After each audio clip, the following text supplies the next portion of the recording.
Ladies and gentlemen, episode number 304 of Should I Start a Podcast? I'm Ronsley, and today we're talking with the amazing Tina Tower, who has created a multi-million-dollar business from scratch with her podcast as the main pillar. This episode has some insane tips and tricks and ideas on how you can use your podcast to grow your business. This episode, you will learn how to start a business from the experience you already have, and how not to become someone else, but just build on your own experience. You will learn how to visualize your business and your podcast as an ecosystem. And we will take a deeper look at how Tina got 62% of her buyers to first listen to her podcast before they bought from her. We will answer a question about the reps every business owner needs to take regularly. And we will cover mistake number 70 of the biggest mistakes that business owners make about how not to have MP3 files that are too large. We will think differently about relationships and why it is so important, and talk in depth about Tina's insane accomplishments about how she's using her podcast to run a micro-multimillion-dollar business. All this and more on this week's episode of Should I Start a Podcast? And make sure you listen all the way to the end, because I'll break down this episode to give you 3 small steps you can execute right now to help you take this listening experience into an execution experience. Also, if you know a business owner that needs to hear an episode about why a podcast is the best business development tool, make sure you share an episode with them. Pretty please, enjoy the show. Indicator 1, this is launch control. Please advise when pre-flight checklist is complete.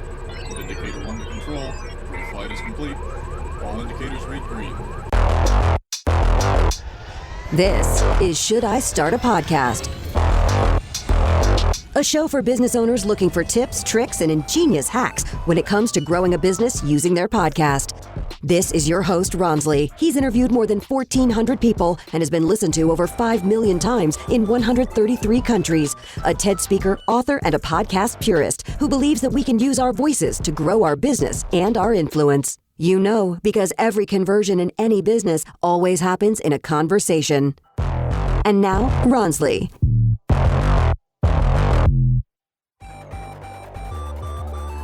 Let's talk about business, right? Let's get an update. What's been going on in Tina's world? You've been traveling everywhere. You're killing it in the new business. And let's get an update on what's happening in Tina's world. Yeah. So today is the 4-year anniversary since we left to travel around the world for a year, which I cannot believe. And it's interesting you asked that question today, because I've been really retrospective about that, in going, that was one of the most significant changes that we'd ever made in our lives. We kind of threw away everything that we'd known, like literally left our life. We sold our house, our cars, our furniture, like everything. And we grabbed our bags and we left, and we didn't know who we were going to be when we grow up, what we were going to do next, like what was going to come of this. And everything felt so like, what's going to happen? And now, like 4 years later, to then have come back, started a brand new life in a brand new place, our kids turning into teenagers, which are like whole new people, and then have this business that we have. Everything with business development, I think, while we're in it, feels like it's taking so long. But then you look back and you go, holy guacamole, like what a ride. It's amazing.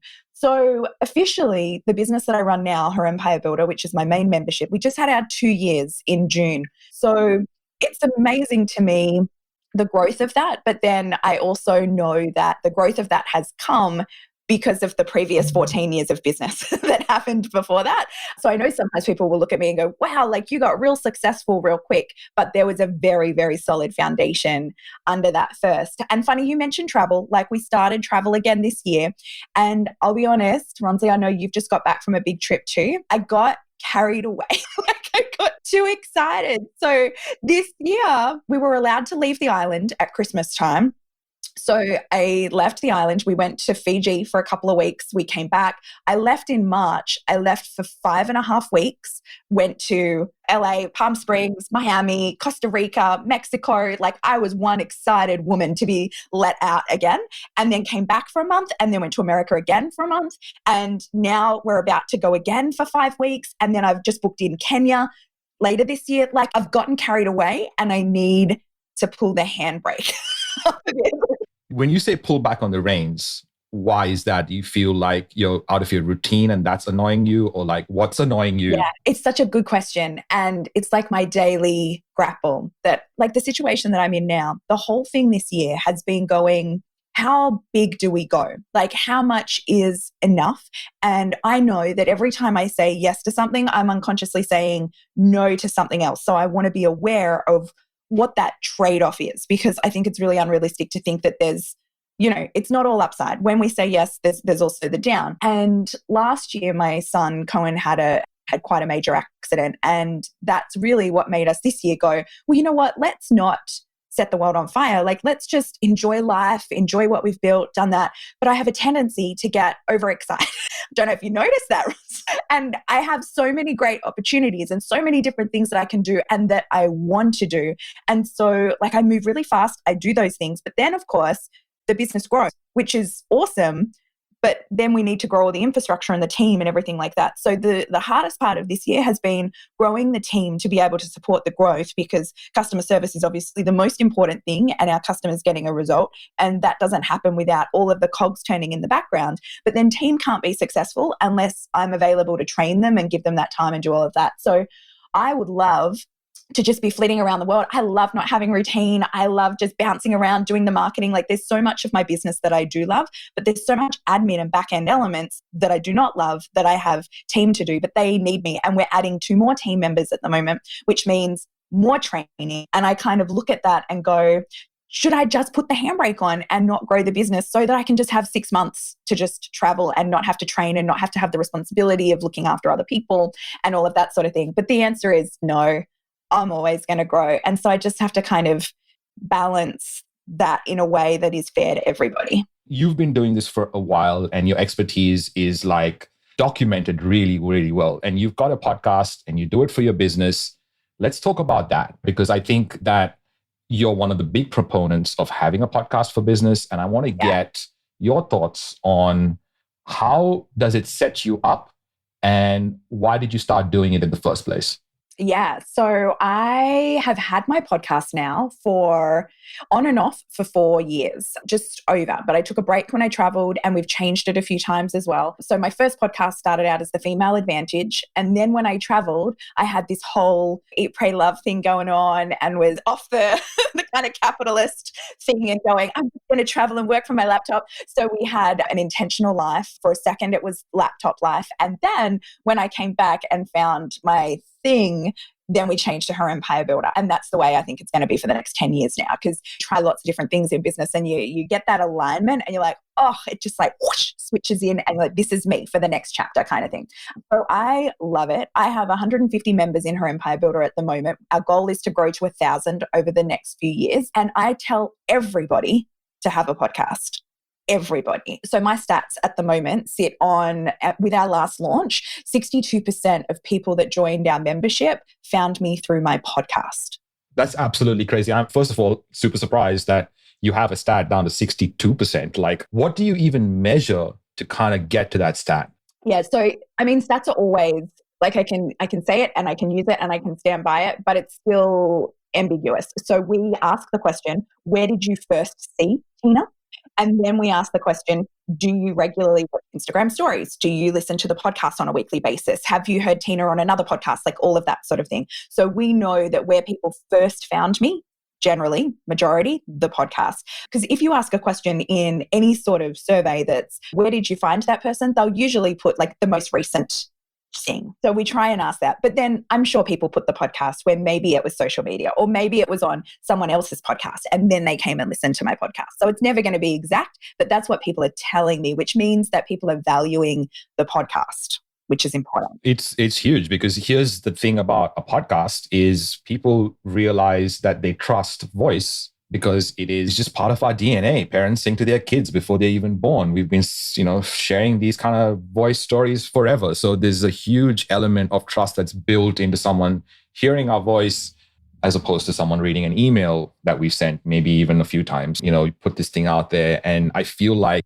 for new business owners or business owners getting into the game, and even if you've been in the game for a while, there are these reps that every business owner needs to go through or needs to do in general. And a lot of us are avoiding it, or a lot of us don't even know that we're going to do it. What, in your opinion, I mean, you're a strategist, what in your opinion are the reps that just need to get done on a weekly, say monthly basis? Well, it depends on how ambitious you are and what result you want, really. So there's different things that I think are vital, and it depends on your audience too and where that is. So the first thing is to figure out like, where is your audience, and then go there. So people would tell me all the time, like, I want to double my revenue, or I want to double my email list, or whatever it is. It's like, well, what are you doing to go get it? Like, you've actually got to go get it and work out your strategy. So I'm not someone that goes, there's a one size fits all for everybody. My job, I see it, showing everything that's available, and then people can pick and choose what they're comfortable with. Because for me, one of the most highly converting things that I do daily is an Instagram story. I find it really easy. It takes 60 seconds. I don't put much thought into it, but it allows me to connect with my audience every day. And then they can write back and we can have those conversations. So for me, that's a winner chicken dinner sort of a strategy. So easy, so cheap, so great. But for some people, that would cause so much anxiety that it's just not worth it. So it's figuring out what is your natural tendency and what are you going to be comfortable with and what is consistent. So I think the same with a podcast, but I see generally so many people get excited, start a podcast, get to like 6 to 10 episodes in, and then it disappears. They're like, what? I got to show up every week. Like I was telling someone the other day, because I think doing what we're doing right now, like going live on social media, is one of the best ways to build your audience. And I did it every week publicly, and now I do it every week privately for my members. And I was telling someone the other day, I have gone live inside my Facebook group for my members for over 400 weeks in a row without missing one. And people were going, like, you know, when you're talking before about delivery, I love delivery. Like I actually really like that part, but it takes consistency and it takes time. And, you know, it's not going to happen overnight, but if you do those things consistently, business is so beautiful, but so cruel in the way of at the beginning, you are so overworked and underpaid, and you're battling these mentalities and going, is it going to work out? Is it all worth it? Like, am I going to cut through? Is this even going to pay off? Like all of that sort of, and then you hit that tipping point, and it just, if you've done all of the things consistently up until then, it just goes whoosh, and you just fly, and all these opportunities open, and then you end up like super underworked and overpaid. And you're like, where was all these opportunities when I was struggling so bad? And now you're saying no to everything. I mean, someone last week, and I don't say this to toot my horn, I say this to illustrate the point, is someone asked me for coaching. So when I was doing private coaching, I got to 25,000 for a 12-week period was the rate. And then in the end, I was like, I actually don't have enough energy to do this, and I want to put all my energy into my group program. And so I said no, and I haven't, because I've been saying no, I haven't been asked for a couple of months. And then someone last week asked me again, and it was so like, I felt so torn in going, I mean, $25,000 was like what I earned for the first 5 years of my business annually, like in the whole business. I'm going, where was that then? Like, I'm just as awesome. It's the momentum from the reps. Someone doesn't just wake up and run a marathon. That doesn't happen. It's the reps that they've put in to even cross the finish line. That's why it's such a big deal to run that kind of mileage. But also, I think that's the thing in business today is like, we all want to get there quicker. We all want the 6-minute abs. And we all kind of going, well, how do we make sure that we do the 6 minutes that gets us the result? Let's talk about the results you've gotten. And when you think about the results you've achieved, obviously bestseller list, amazingly, like, holy shit, congratulations. Like, I feel that when you get it, it doesn't seem as great, but I want to tell you as someone who doesn't have it, that it is fucking amazing that you do. When you think about the podcast and the results it's gotten you, what comes to mind that are maybe not even mentioned? With the podcast, obviously we do it to connect with customers, to add massive value to the world. I believe in the law of reciprocity. So I think when I put good stuff out there, good stuff's going to come back. But one thing that I love that I never anticipated from podcasting is how many doors it has opened for connections with people that I just really want to talk to. Like if I didn't have a podcast and you didn't have a podcast, I don't know if we would ever meet. I don't know if we would be friends in this universe. But from doing that, then I was able to get you to come and talk at my conference. Then you were able to serve customers and you got some business out of it. I got business out of it. And like rising tide raises all ships.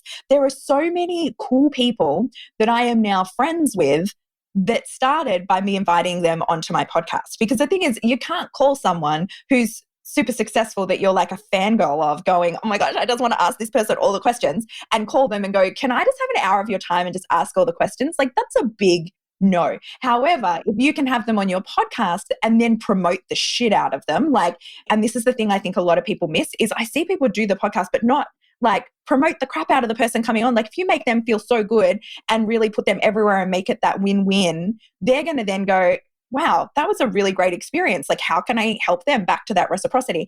And yeah, I've gone on retreats with different people. I've had partnerships with different people.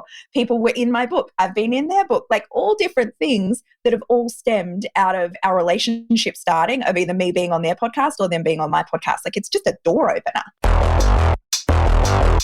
Hey, this is Katerina Joubert. I'm a creator, podcaster, and maker of amazing videos. I'm on the inside of We Are Podcast members, or as we call it, the Wamily.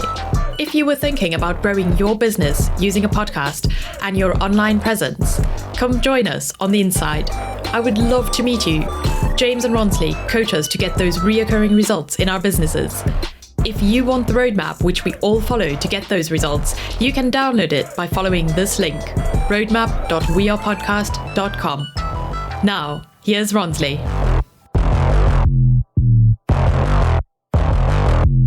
I want to get into the mistake and the interesting tool and tactic that's going to make your content life easier. And then we're going to ask Tina about the tips and tricks she has for podcasters, which you don't want to miss. But before that, let's talk about publishing large MP3 files. And I'm going to say this because as business owners, when you get into podcasting, you don't really know what the size of the MP3 should be. And sometimes we produce an MP3 file that has stereo and it's in like 2 years. And a podcast usually probably just needs to be a mono file. So if you're creating a file that's too large, it takes a long time for someone to download it, especially if they're not in a first world. And you want to know, and you should know, that a lot of audiences are in other parts of the world that are not in the United States, in Australia, Canada, UK, so on. And internet speeds are a real thing in some parts. So thinking about your audience and making it easy. So even if you do have a good internet speed, making sure that your file is easy to access is a thing, because you've seen this happen on a website. You've kind of gone to a website sometimes and it takes ages for the images to load.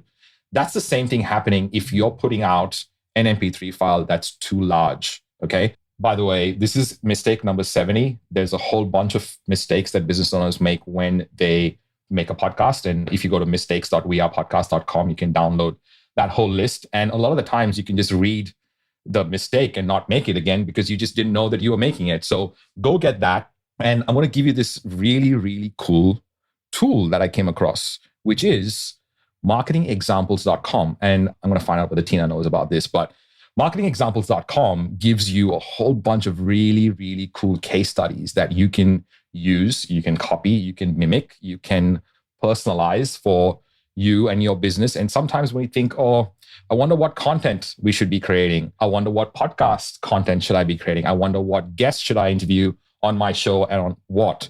Well, here is your answer. You just go here, spend anywhere between 5 and 10 minutes, and you'll get enough ideas on what content to create for your business, but also some really, really cool things like the step-by-step guide to creating a landing page that converts. Everyone needs that. Enough about me. Back to Tina. Tina, did you hear about that marketingexamples.com before? No, I have a pen in my hand because I just wrote it down.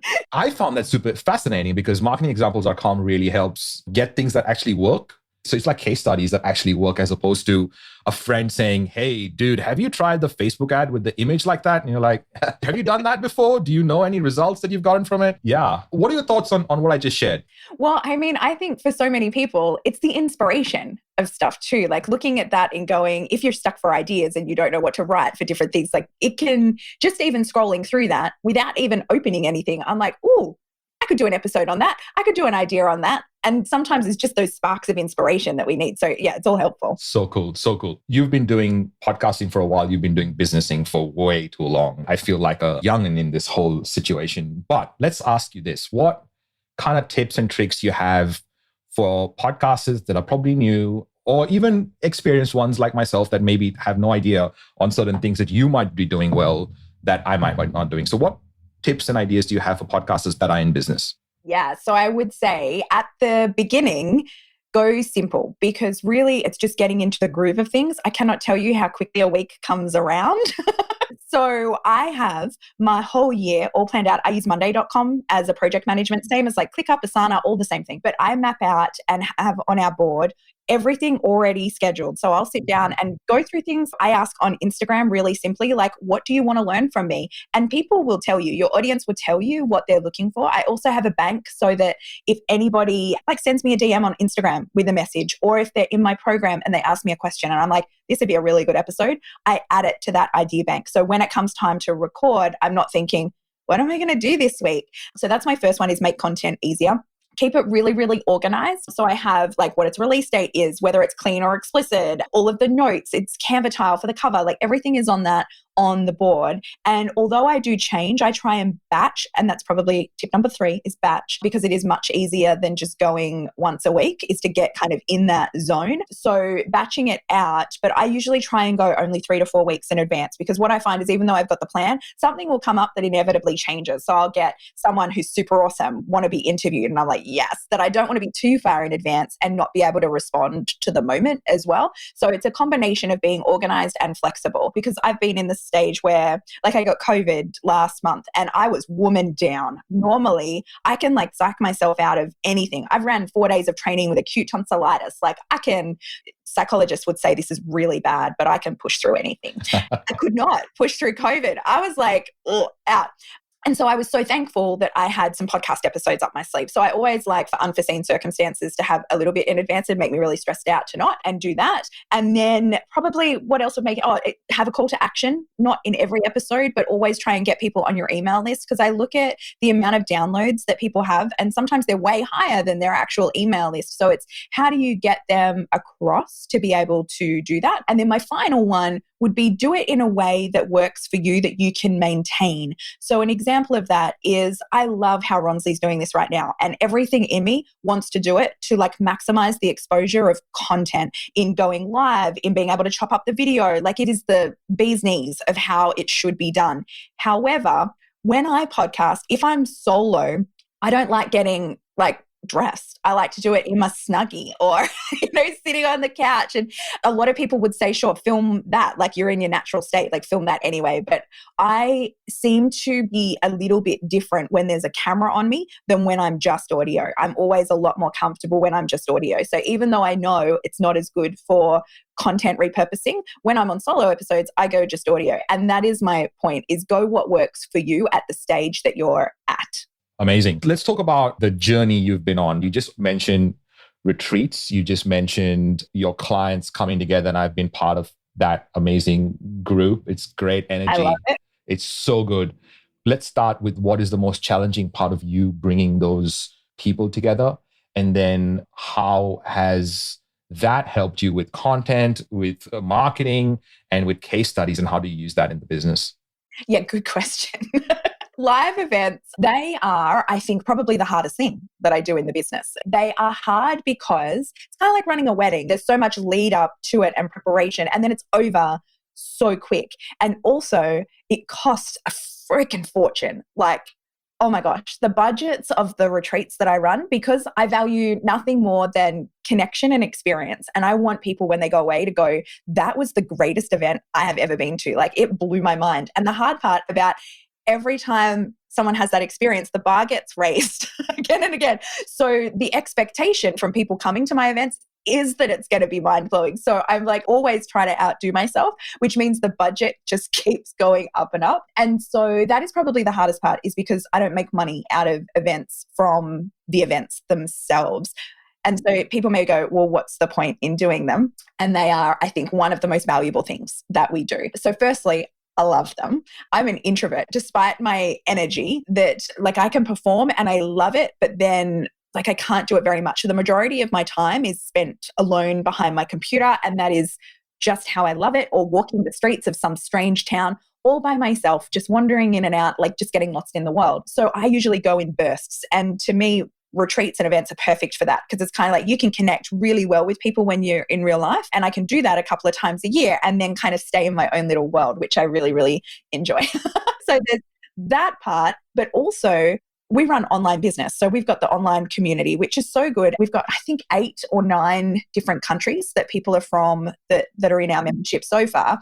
And to me, it's just so cool that you can have people from all over the globe connecting together. And there's so many things that happen on there. But there's something magical about when someone sits next to somebody at the table and they're like, hi, and you can sparkly bits talk to each other and different things happen. There is always so much business that comes out of it for everybody that comes in because of those rich connections. So that I love, and I love providing that opportunity to have those conversations, because for a lot of entrepreneurial people like us, we're the odd ones in our normal life. Like if I go to my kids' sporting games and talk to a lot of the other mums, like you see people's heads go, what?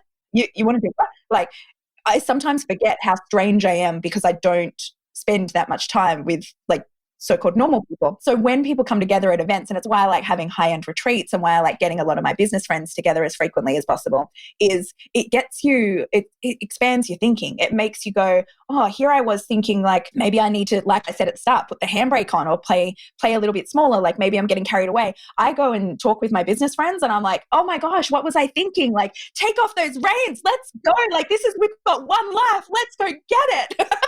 Like it's so powerful in terms of that energy that comes from it. So I love that. And then from a content point of view, there's nothing like live events to get content, both for our business and the gift that keeps on giving. I mean, we had Palm Springs in March. I'm still using those images and videos and everything now. So from an expense point of view, if I look at like the bottom line of what the retreat costs, we don't make money on that. But I mean, what's the cost of all of that ongoing marketing and exposure? So if you put that into it, it's definitely worth it. So we have the exposure side, but then also everyone that comes to our events all shares it with their network as well. So it does help very much to be able to grow. Finally, before we wrap this up, where can people find you and what are you excited for coming up? I should be so easy to find. tinatower.com, or just search Tina Tower on any of the social media and say hello to me. And I mean, I'm excited for life, honestly. In a couple of weeks, I leave for another 5-week trip and I go on a lover's holiday with my husband to Fiji for a week. And then we fly straight from there to Hawaii. And I got a house in Hawaii for a month, which is like the bougiest house I've ever seen and the most ridiculous thing I've ever done in my life in booking the house for a month. And I have friends coming for a week, and then I run launch from the house, and then I have clients coming for a retreat, and then I have my family coming for a week. And it's just like, when they say when you're younger, like, dream your ideal life. To me, it's like an I did it moment, a moment of going, oh my gosh, like the most outrageous thing that I could imagine. I went and did that thing. Yeah. It's like the ideal month. I've got goosebumps listening to that. You've got to know that is amazing. I'm so happy that you're living the life that you love. And what I love about this whole thing is the decisions that you've made to get you to this point and the bravery and the courage that you've shown through that whole journey. So thank you for being my friend. So, ladies and gentlemen, find the edited version of this on shouldistartapodcast.com or wherever you get your podcasts. Find Tina, get her empire builder. She's got some really, really cool ideas and tactics on online products, on launches that you really should check out. It's just amazing. How amazing is Tina? If you haven't listened to a previous episode, go check out Psychology of Entrepreneurship, where I interview Tina about the psychology of being an entrepreneur. But now that you've listened to this episode, here are 3 small steps that will help make your podcast a micro-multi-million dollar business. Number 1, embrace your unique. Learn to just express and be a student of the learning process. When you embrace who you are and what you do, you learn to be yourself and you learn to get better at refining your argument. Learn to be the student rather than be the expert and have the know-it-all kind of attitude. Number 2, focus on a transformation. Bring a group of similars together. Who are the similars that you can bring together around a transformation that they need? Be the hero to that group. Number 3, make an offer. Most people don't have offers. Let people know how you can help them and where they can buy that transformation that you're offering. So 3 steps that will make you and your podcast a micro-multi-million dollar business. I have trivialized it, but these are 3 small steps that if you execute right now will make a big difference in your podcast being more profitable and more impactful. If this is the first episode you've listened to all the way to the end, or if you're a regular, thank you. I love that you're here. Check out our back catalog on shouldistartapodcast.com. Subscribe to the show and give me a review and rating. It really helps me get found. And if you're a business owner and podcaster and want to meet others just like you in a group where we share tactics and ideas on what's working for us when it comes to using our podcast in the best possible way, go to wearepodcast.com/group. It is free.